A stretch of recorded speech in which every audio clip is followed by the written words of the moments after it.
밖에 버리고 말라지나니. 이런 제목으로 성찬을 준비하는 말씀을 함께 생각해 보겠습니다.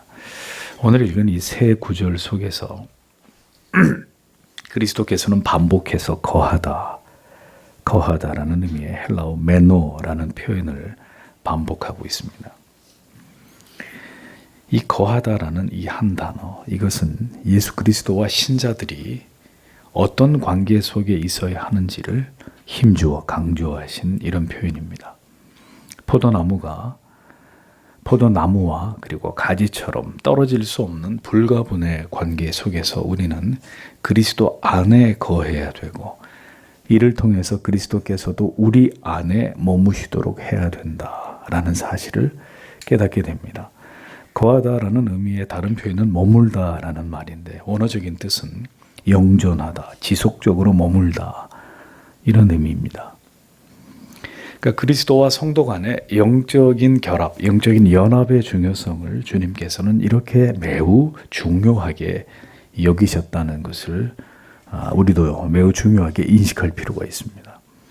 이는 그리스도와 성도의 관계는 결코 막연하고 추상적이고 관념적인 것이 아니라 영적이고 그리고 실제적이고 인격적인 사귐을 통해서 상호 간에 이루어져야만 되는 이런 깊은 결속의 관계라는 사실을 성경은 우리에게 설명하고 있는 것입니다. 그래서 여러분, 신앙은 절대로 일방적이지 않습니다. 일방통행이 아닙니다. 어떤 의무에 대한 형식적이고 습관적인 이행만으로 충분히 인정받을 수 있는 성격의 그런 문제가 아닙니다. 신앙은 쌍방간의 문제입니다. 신앙의 대상과 그 신앙인, 신자, 하나님과 우리 예수 그리스도와 성도, 그 관계의 건강한 지속이 중요한 부분이라는 것을 주님은 우리에게 말씀하고 계십니다. 그러니까 거한다는 의미는 그냥 머무는 것이 전부가 아닙니다. 부부이고 가족이기 때문에 한 지붕 아래 살아가지만 서로 아무런 대화도 없고 서로에 대한 관심도 없이 한 집안 안에서 살기만 하는 것은 거하는 것에, 머무는 것에 올바른 의미가 아닙니다. 성경이 말씀하고 있는 거하고 머문다는 의미는 깊은 사귐과 친밀함을 지켜가는 것입니다. 나무와 가지가 생명의 힘으로 연결되고 결합되고 서로를 지탱해 주듯이, 신자는 예수 그리스도 안에서 그리스도를 통해서 무한한 힘과 지혜와 위로와 용기를 얻으면서 주님은 우리 안에서 영광을 받으시고 기쁨과 존귀와 경외와 사랑을 받으시는 이 복된 관계를 유지하는 것이 함께 거하는 것이고 함께 머무는 것의 의미입니다. 주님께서는 성도와의 관계가 포도나무와 가지만큼이나 매우 밀접하다, 떨어질 수 없는 관계다라는 사실을 이렇게 비유를 통해서 강조하신 것입니다. 그렇게 나무와 가지가 서로에게 거함과 머물매 결과가 뭡니까? 아름다운 소담한 열매다라고 말씀하고 있는 것입니다. 우리의 삶과 인격에 나타나는 아름다운 신앙의 열매들을 가리킵니다. 모든 상황 속에서 우리의 가정과 그리고 교회 공동체 안에서 끊임없이 자기를 부인하면서 자기를 지워내면서 고난의 십자가를 지고 주님의 뒤를 묵묵히 쫓아가는 성도의 성숙한 신앙의 아름다운 모습이 열매인 것이죠. 주님 안에 그 말씀과 그 은혜 안에 거할 때, 그리고 힘써 그리스도를 알아가면서 그리스도를 묵상함으로 인해서 우리가 얻는 그 무한한 기쁨과 즐거움을 누릴 때 주님께서는 우리 안에 거하시고 그런 우리로 인해서 기뻐하시고 즐거워하시면서 우리 안에서 우리의 성화를 도우시고 우리의 믿음을 더욱 강화시켜 나아가고 성장시켜 나아가신다는 것을 우리는 기억할 필요가 있는 것입니다. 그러므로 성도는 우리 안에 계시는 그리스도와 어떤 관계 속에서 오늘의 삶을 내가 살아가고 있는지를 언제나 마음을 다해 살피는 자들이 되어야 합니다.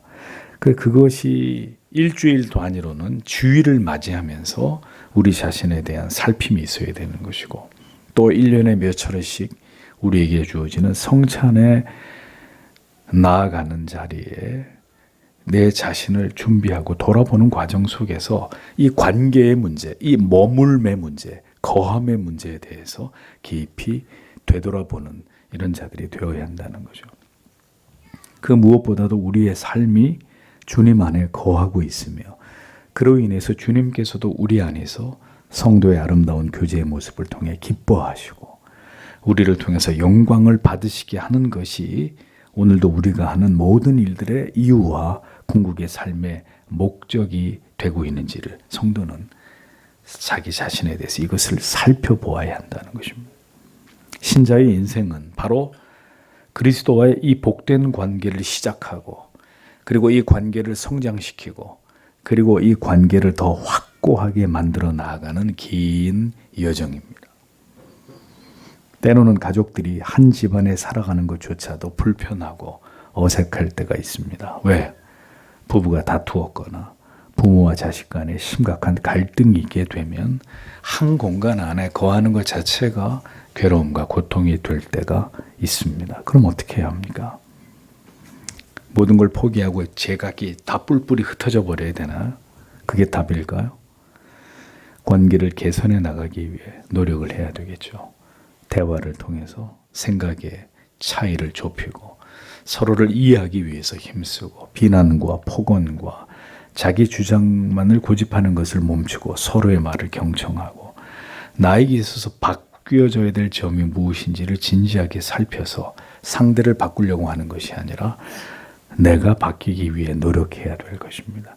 그것이 문제를 해결하고 관계를 회복해 나가는 길이겠죠. 관계는 하루아침에 만들어지는 것도 아니고 무너진 관계 역시 단시간에 복구되는 것도 아닙니다. 그렇게 되기 위해 포기하지 않는 노력이 반드시 필요합니다. 문제의 원인을 찾고 이것을 바꾸고자 하는 성찰과 그리고 진지한 노력이 있어야 되는 것이죠. 예수 그리스도의 복된 관계 역시 성도에게 있어서 지속적인 노력과 그리고 이것을 지키기 위한 거룩한 수고가 절실히 요구되는 부분입니다.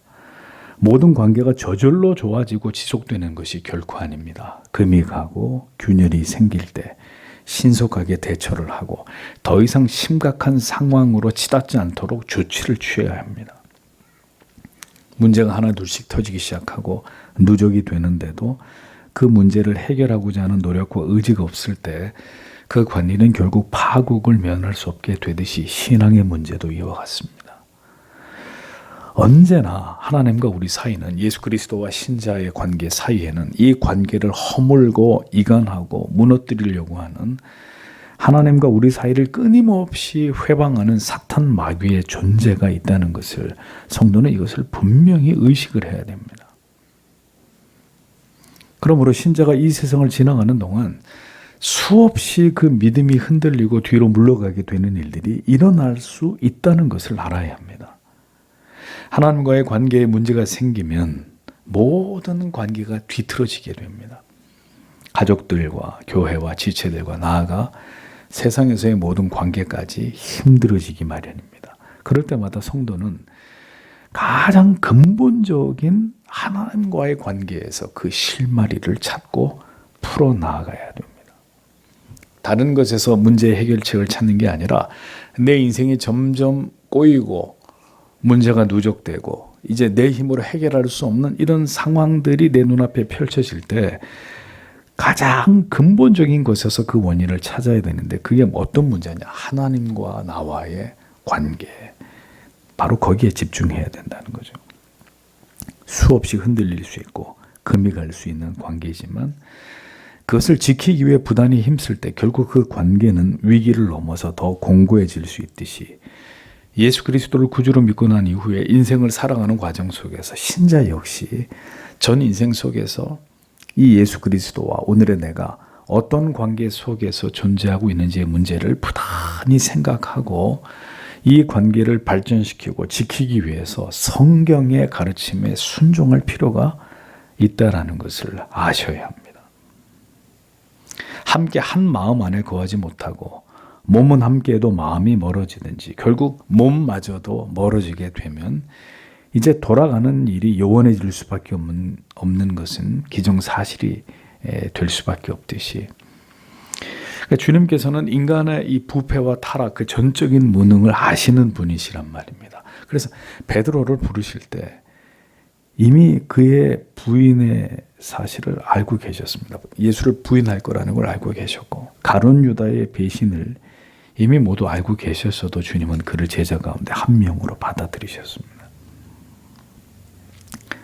때로는 인생이 지치고 힘들 때 우리 마음대로 모든 것이 이루어지지 않을 때 더 하나님을 찾거나 주님을 붙드는 것이 아니라 사람의 생각과 고집으로 모든 문제에 맞서려 하는 그 인생의 어리석음을 우리들의 믿음 없음을 주님은 이미 다 알고 계신단 말입니다. 그렇기 때문에 주님은 그럴 수밖에 없는 우리를 우려하고 염려하시면서 그래서 오늘도 이같이 우리에게 말씀하는 것입니다. 저가 내 안에 내가 저 안에 있으면 이 사람은 과실을 많이 맺나니 나를 떠나서는 너희가 아무것도 할 수 없음이라 이렇게 말씀합니다. 아무리 노력해도 발버둥을 쳐보아도 조금도 앞으로 나가지 못할 때가 있는 것이 인생입니다. 도무지 한 치 앞도 내다볼 수 없을 만큼 절망적인 끝도 보이지 않는 터널을 지나가는 듯한 이런 것이 젊음의 때입니다. 그때 그런 시간을 지나갈 때 우리가 생각해야 될 바가 무엇이냐 하는 거죠. 뭘 생각해야 되느냐. 나는 지금 주님과 어떤 관계 속에 있는 것인가. 나의 모든 상황 속에서 나는 지금 힘써 주님 안에 거하기 위해 몸부림치고 있으며 주님께서 내 안에 거하실 만한 나의 영적인 상태와 나의 신앙의 모습은 지금 그런 상태에 놓여 있는지를 살펴야 한다는 것입니다. 아무것도 이루어지지 않고 조금도 변화되지 않는 어떤 환경과 상황들 속에서 마치 요란한 굉음을 내지만 제자리에서 공회전만 할 뿐인 어찌된 일인지 전혀 인생이 앞으로 나가지 못하고 제자리에 서 있기만 한 이런 난감한 상황에서 우리는 뭘 해야 되느냐? 이 진리를 생각해야 됩니다. 나는 지금 주님 안에 거하고 있는가? 과실을 많이 맺게 되는 때와 전혀 어떤 것도 얻을 수 없는 때, 바로 그 모든 순간들 속에서 우리에게 무엇인가 분명한 진리를 깨닫게 하시기 위해서 오늘도 하나님께서 나의 인생 속에서 가장 중요한 진리를 우리에게 교훈하고 가르치고 계신다라는 것을 기억해야 합니다. 인생을 지나가면서 바로 이 진리를 분명하게 깨닫고 배우는 하나님의 사람들이 되셔야 한다는 것입니다. 그래서 이 진리를 하루라도 일찍 깨달으면 인생은 더 빨리 하나님이 원하시는 뜻을 향해 직행할 수 있는 것이고, 이 깨달음이 더디게 한 사람 가운데, 영혼 가운데 찾아오면 인생의 소중한 대부분의 시간들이 무의미하게 흘러가 버리게 되는 것입니다. 성도 여러분, 내가 하려고 하면 절대로 되지 않습니다. 내가 무언가를 하려고 하는 게 중요한 게 아닙니다. 그런데도 불구하고 자연인들은 해보자, 나는 할 수 있다, 자신에게 주문을 외웁니다. 하면 된다, 다 잘 될 거다 라고 자기에게 구호를 외칩니다. 인간은 불굴의 존재라는 것을 믿고 자기의 운명에 기댄 채로 긍정적인 생각을 하면서 두 주먹을 불끈 쥐어 보이는 것으로 모든 문제가 해결된다면 얼마나 좋겠습니까? 구덩이에 빠져서 헛바퀴를 돌고 있는 트럭의 바퀴는 어떻게든 그 구덩이에서 빠져나와야 합니다. 그래야 그 다음의 문제가 해결이 되는 거죠. 구덩이에 빠진 인생은 하나님께서 그렇게 그를 그 어려움 가운데로 몰아넣으신 그 순간에는 불평도, 원망도, 좌절도, 절망도 아무런 도움이 되지 않습니다. 가장 중요한 것을 잃어버렸다는 생각을 해야 됩니다. 그걸 깨달아야 됩니다. 그것은 바로 뭡니까? 거함입니다. 거함. 그리스도 안에 머무는 것. 바로 이것을 잃어버렸다는 것을 하나님께서는 분명히 당신의 자녀들 속에 생각나게 하시는 분입니다. 그러니까 비록 그 순간이 모든 것을 잃어버리고 아무것도 내 마음대로 되지 않는 그 지경일지라도 하나님은 그리 몰아넣어서 네가 뭘 잃어버렸는지를, 무엇을 중요하게 여기지 않고 있는지를 하나님은 기억나게 하시는 분이란 말이죠. 그 순간에는 우리가 정직하게 내 자신에게 물어야 되는 거죠. 내가 그분 안에 거하였던가? 힘써 그 안에 머물기 위해 사력을 다했던가? 주님 앞에서 정직하게 이것을 생각해 보아야 될 시점이 바로 우리가 구덩이에 빠졌을 때라는 겁니다. 왜 결핍이 일어나고 왜 실패와 좌절을 겪게 됩니까? 왜 때때로 인생은 그토록 무기력해지고 아무것도 더 이상 할 수 없는 완전한 탈진의 상태에 이르게 되는 날들을 맞이하게 되는 것일까요? 무엇을 놓쳐버렸고 잃어버렸는지를 깊이 우리로 하여금 생각하게 하시기 위함이라는 겁니다. 저가 내 안에, 내가 저 안에 있으면 이 사람은 과실을 많이 맺나니 나를 떠나서는 너희가 아무것도 할 수 없다고 분명히 말했습니다. 그러니까 거함이 있을 때 그 결과는 열매를 맺는 것입니다. 하나님께서 나에게 계획하신 모든 선하신 뜻이 아름답게 이루어지고 성취되는 것입니다. 그러나 여러 핑계와 변명으로 일관하면서 여전히 그리스도 안에 거함과 그리스도께서 우리 안에 머물미 전제가 되지 않는 삶을 지속한다면 열매는 고사하고 성경이 뭐라 그랬습니까? 아무것도 할 수 없게 된다. 아무것도 할 수 없게 된다. 아무것도 할 수 없는, 절대 무능해, 어떤 것도 이루어지지 않는, 조금도 앞으로 나아갈 수 없는, 마치 인생이 멈춰선 것과 같은 내 자신에 대한 절대 무능을 절감하게 되는 일들을 인생이 겪게 된다는 것입니다. 당신이 그리스도 안에 머무는 삶을 포기했을 때. 그러므로 기억하십시오. 형식적인 신앙생활, 종교생활을 통해서 여러분이 얻으실 수 있는 것은 아무것도 없습니다. 거함이 없이는, 머물미 없이는 당신의 인생 속에서 아무 일도 일어나지 않습니다. 그리스도를 통해서 아무것도 공급받지 못하게 되고, 그러면 그 영혼이 점점 메마르게 되는, 나의 삶이 더 버거워지고 무력해지는 결과를 절대로 피할 수 없게 되는 것입니다. 가지가 줄기에서 잘려져 나가면 어떻게 되죠? 시간이 지나갈수록 생명력을 다 잃어버리게 됩니다. 모든 습기가 다 증발돼 버리고 쉬 부러져 버리는 마른 가지가 될 수밖에 없을 것이고, 결국 그 가지들은 모두 주워 모아져서 땔감으로 불에 태워지게 되듯이, 그리스도 안에 거함이 없는 영혼은 오직 그리스도와 더 깊은 연합을, 영적인 결합을 이루어내지 못하는 영혼들은 결국 불에 타 소멸되듯 멸망의 길로 행할 수밖에 없는 결과가 기다릴 것이다 라고 주님이 말씀하셨습니다.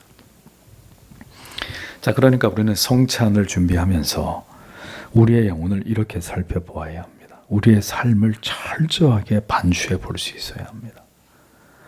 내가 예수를 믿는다고 하면서도 나의 삶이, 우리의 영혼이 진실로 그리스도를 향하고 십자가에 집중하지 않고 분주하고 피곤한 삶을 핑계로 그렇게 은혜와 멀어진 삶을 살아가게 되면 결국 우리의 영혼이 고사되는 것은 피할 수 없는 일이 되기 마련이라는 것을 알아야 합니다. 은혜의 온기는 모두 사라지고 영혼이 차갑게 식어버리게 되고 돌처럼 굳어버리게 되는 일들이 일어나게 되는 것은 자연스러운 수순이라는 겁니다. 그리스도와 깊은 사귐을 갖는 것이 신앙의 초점이 되지 않을 때 우리의 믿음은 현저히 무너지게 되어 있습니다. 그렇게 되면 하나님 사랑과 지체에 대한 사랑은 우리의 삶에서 멀어지기 마련입니다. 그래서 많은 사람들이 예수를 믿으면서도 예수 그리스도에게만 집중하지 못하는 안타까움을 봅니다.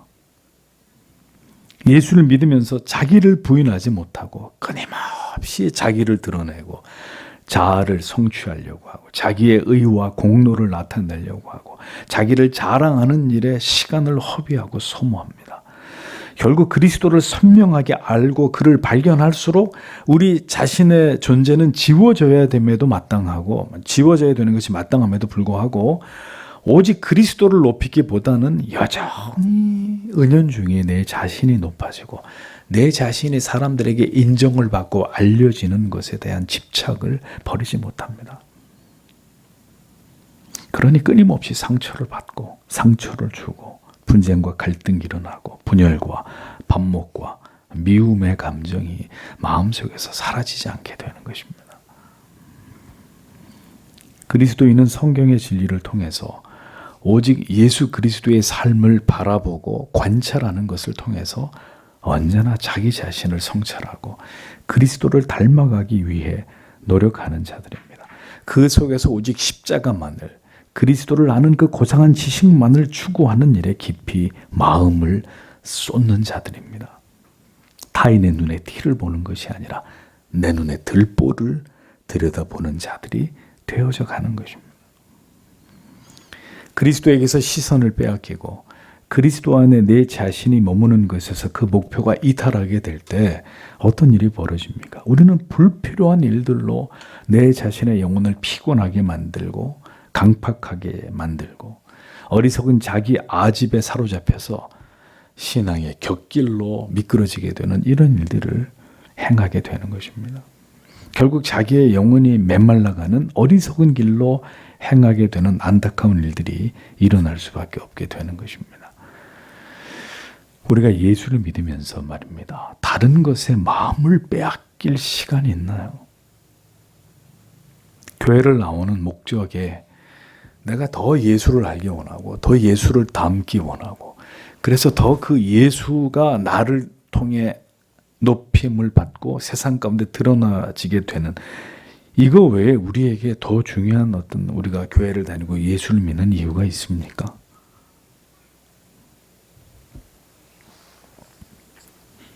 다른 것에 마음을 빼앗길 이유가 없습니다. 성도 여러분, 우리 모두는 선생이 아닙니다. 오직 그리스도만이 우리를 지도하시고 가르치시고 인도하시는 우리의 선생이시고 목자이십니다. 우리는 가르치고 판단하는 사람들이 아닙니다. 오직 겸손히 그리스도 앞에서 내 자신의 신앙을, 내 영혼의 상태만을 언제나 진단하는 일에 겸손히 주님 앞에 엎드리는 자들이 되어야 합니다. 그리고 모든 지체들을 나와 같이 연약한 믿음의 형제 자매들을 위해 우리는 끊임없이 기도하는 자들이 되어야 할 따름입니다. 그러니까 신앙에서 가장 중요한 이 본분에서 벗어날 때 우리 영혼은 실족하게 됩니다. 영혼이 메마르고 굳어지게 됩니다. 사랑이 모두 소멸돼 버린 채로 영혼은 깊은 침체와 완고함의 수면 아래로 가라앉게 됩니다. 그리스도와 멀어져서 영혼은 깊은 병이 들게 마련입니다. 그래서 여러분 보십시오. 그렇게 열심히 바른 진리를 위해, 교회를 위해, 참된 신앙을 위해 목소리를 높이는 사람들의 영혼이 때때로 왜 그토록 차갑게 식어버리는 일들이 일어나는지를 보십시오.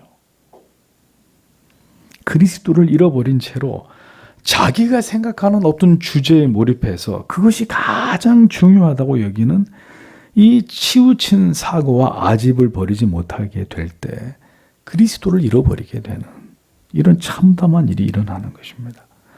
그리스도 안에 거하기 위한 신앙의 가장 본질적인 것에 대한 관심보다는 다른 것에, 다른 가치의 마음이 분산될 때 예수 그리스도가 내 신앙의 중심이 되지 못하는 중대한 문제가 생기게 마련이라는 거죠. 우리는 마땅히 우리 각자의 신앙의 분량을 알아야 합니다. 하나님이 우리에게 맡기신 것에 대해서만 우리의 마음을 두어야 합니다. 그 선을 넘게 되면 자기 스스로의 영혼을 황폐하게 만들 뿐입니다. 믿음으로 감당할 수 없는 자기의 분량에서 벗어난 것에 몰두하다가는 정작 그리스도를 향한 사랑을 잃어버리게 됩니다. 정작은 사랑을, 은혜와 온유와 평안을 모두 다 우리 안에서 빼앗기게 되는 지경에 이를 수 있는 것이죠. 신앙의 표대는 오직 예수 그리스도입니다. 오직 예수 그리스도를 바라보고 그리스도만을 높이고 그리스도를 알아가는 일에, 그리고 그 은혜를 나누는 일에 온전히 집중하는 것입니다. 그것이 그리스도 안에 거하면서 그리스도께서 우리 안에 거하심으로 그분이 기뻐하심을 얻으시게 되는 그 모든 일에 첩경이 되는 거죠. 오늘의 본문의 마지막 절은 이렇게 말씀합니다. 누구든지 내 안에 머물지 않는다면 잘려진 가지처럼 밖에 내던져서 말라버리게 된다. 말라버리게 된다. 이 부분을 기억하십시오. 그러면 사람들이 그런 가지들을 모아다가 불 속에 던져 태워버린다. 이렇게 기록이 되어 있습니다. 하늘의 별을 따는 충성을 해도 그리스도 안에 머무는 것이 없으면 그 겸비한 영혼의 아름다운 소망을 잃어버린 자는 가장 그 영혼의 중심이 되는 그리스도를 소유하고 그리스도로 하여금 내 안에서 기쁨을 얻게 하시는 이 일을 소홀히 여기게 될 것 같으면 결국 자기의 영혼을 망치게 되는 겁니다. 자기 영혼을 어지럽히고 자기의 마음을 황폐하게 만드는, 결국 자기 영혼이 메말라 가게 되는 이 결론에 이르게 될 수밖에 없다는 것을 우리는 분명히 이 진리를 통해 마음에 새겨야 합니다. 신앙에서 다른 것을 마음에 둘 때, 그리스도가 아니라 다른 것들을 내 마음에 품게 될 때 결국 그 영혼은 서서히 메말라 간다라는 겁니다. 아주 두려운 말씀입니다. 그리고 교회를 오래 다녔는데도 예수 그리스도에 대한 사랑하는 마음이 거의 남아있지 않는 이런 일이 일어나는 겁니다.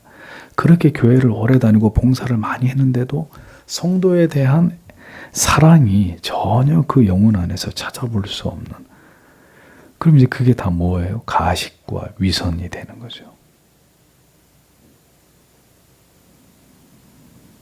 교회를 오는 목적은 주님을 알기 위함이고 그 주님을 담기 위함입니다. 오늘도 내 안에 그리스도를 담고 나를 그리스도 안에 담기 위함입니다. 주님과 가장 복된 관계를 지속하며 그리스도로 말미암아 내 영혼이 누릴 수 있는 가장 편안하고 기쁘고 감사하고 감격스러운 인생을 이 땅에서 내가 살아가기 위함입니다. 무엇이든 과하면 그것이 여러분들의 영혼에 독이 될 수 있는 것입니다. 어떤 것이든 그 일이 주님이 진정으로 원하시는 것이 아니라 내가 원하는 것이라면, 나의 고집이고 나의 주장일 뿐이라면 그 마음과 그 일을 통해서 주님이 영광을 받으시고 기뻐하는 것이 아니라 내 영혼이 망가질 수 있다는 사실을 여러분들은 꼭 기억하시길 바랍니다. 신앙의 목적은 주님 안에 거하는 것입니다. 그 무한하신 예수 그리스도를 아는 그 풍성한 지식 안에 오늘도 깊이 나를 잠기게 함으로 주님께서 우리에게 베풀어 주신 그 사랑과 긍휼과 자비하심 앞에서 오늘도 어떻게 살아서 그 주님을 높이고 내가 받은 사랑을 이 세상 가운데 전할 수 있을지를 주님의 몸이신 교회와 지체들 안에서 그것을 생각하고 그것을 실천하는 그것이 신앙입니다. 거함이 목적이 되지 않을 때 우리의 삶은 우리가 원하는 방향에서 멀어질 수 있습니다. 주님이 원하시는 방향에서도 더 멀어질 수 있다는 사실을 잊어버리지 마십시오. 주님께서는 오늘도 말씀하십니다. 성찬에 나아가기를 준비하는 여러분 모두에게 내 안에 거하라. 다른 것들을 다 내려놓고, 다른 것들은 절대로 우리에게 중요한 문제들이 아니에요. 내 안에 거하라. 나도 너희 안에 거하리라. 이것이 가장 소중한 가치입니다.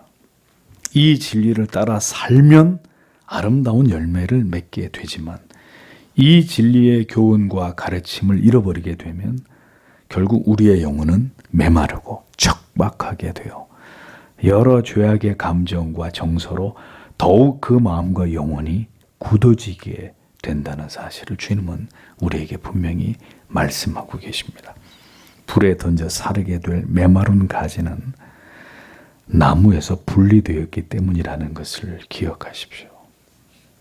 그리스도에게서 그 신앙의 본질에서 멀어지게 되고 결국은 메마르게 되어 모든 생기를 잃는 데까지 내려가게 되면 결국 흘러 떠내려가게 되는, 한때는 신자의 모습이었지만, 교회를 열심히 다니는 한때는 신자의 모습이었지만 그 영혼이 주님 안에 거함이 온전한 그 인생의 목적이 되지 않아 결국 자기를 숭배하고 세상을 숭배하다가 결국은 지옥불에 던져지게 되는 최악의 경우가 될 수도 있다는 것을 주님은 제자들에게 분명하게 경고하셨습니다. 주께서 그 사랑하시는 백성들이 모두 주님 안에 거함으로 영생을 얻기를 주님은 원하십니다. 그러면 그렇게 되려면 진리를 쫓아가야 합니다. 내 마음대로, 내 생각대로, 내 감정대로 그렇게 교회를 다니고 종교 생활을 하는 것이 아니라 주님 안에 거하는 것이 신앙의 초점이 되게 하고 어떻게 그런 삶을 살아갈 수 있을지를 오늘도 겸손하게 배우는 자들이 되어야 합니다. 다 아는 사람처럼 교만한 생각과 마음을 비우고 언제나 어린아이 같은 순전함으로 진리 앞에 머리를 조아리고 마음을 낮추어서 오늘도 그리스도로 내 영혼이 충만케 되기를 사모하는 그리스도인들이 되십시오. 성찬을 위해 몸이 이 자리에 나와 말씀을 드리며 기도할 시간도 없이 그렇게 은혜 받음을 준비하려고 하는 오늘도 이 설교를 듣고 있는 성도 여러분, 다음부터는 그런 생각과 마음을 고치십시오. 여러분들의 몸이 나와서 순교하는 거잖아요. 생각이 나와서 순교하는 게 아니라. 그리고 이 자리에 나와 주의 말씀을 듣고 함께 기도하며 간절히 성찬을 통해 주시는 우리의 가람을 채우시고 우리의 믿음을 더 강건하게 하시는 성령의 은혜를 겸손히 구하는 자들이 되십시오. 마지막 때가 될수록 모이기에 힘써야 합니다. 여러분들이 마땅히 있어야 할 곳에 있어야 합니다. 그것이 주님 안에 거하는 것의 시작입니다. 주께서 그렇게 주님 안에 거하고 주님께서 우리 안에 거하시기를 그 어떤 가치보다 소중하게 여기는 성도를 하나님은 오늘도 찾고 계시고 그런 자들의 영혼 가운데서 기뻐하시고 즐거워하시면서 주님은 그들과 더 깊은 교통과 교제를 나누시는 분이십니다. 우리 모두에게 겸손한 마음으로 주께서 이번 성찬을 통해 넘치는 은혜를 우리에게 부어주셔서 더 힘써 주님을 닮아가고 더 하나님과 친밀한 삶으로 그 이름을 영원롭게 하는 삶을, 그리스도 안에 거하는 그 삶을 주님이 다시 올 때까지 성실하게 감당해낼 수 있는, 오늘도 하나님 앞에 그 은혜를 이번 성찬을 통해 우리에게 주시기를 간절히 기도하고 돌아가시는 여러분 모두가 되시길 바랍니다. 기도하겠습니다.